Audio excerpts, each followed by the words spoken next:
જય માતાજી મિત્રો હારીજમાં આપણે સીતાબેન રાવળ છે, પોતે વિકલાંગ છે, એમને રહેવા માટે ઘર નથી અને આપણે એમનું ઘર બનાવી રહ્યા છીએ. બસ આપ સૌને વિનંતી છે કે સાથ સહકાર અને સહયોગ સપોર્ટ આપજો, કારણ કે અત્યાર સુધી તમારા બધાના સહયોગ સપોર્ટથી 41 ઘર બન્યા છે અને આજે આ 42મું ઘર બનવા જઈ રહ્યું છે.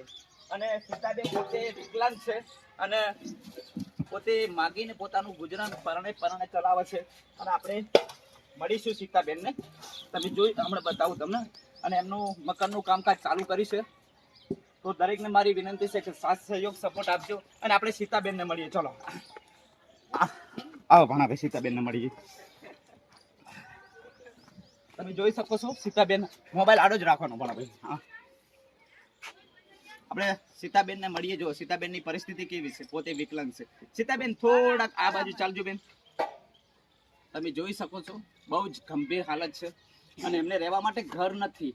આપણે બધા સાથે મળીને આ પરિવારનું ઘર બનાવીશું.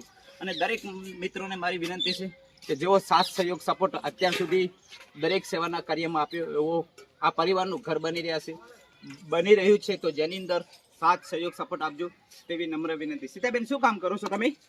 માંગીને ખાવ. તમે સાંભળી રહ્યા છો. તમારા બાળકો? બાળક એક છે? એમનો એક બાળક છે, દીકરો છે, 5મું ધોરણ ભણે છે અને એમના પતિ પણ બીમાર છે અને બહુ ગંભીર પરિસ્થિતિ છે. તો બસ આપને વિનંતી છે કે સાથ સહયોગ સપોર્ટ આપજો. જય માતાજી.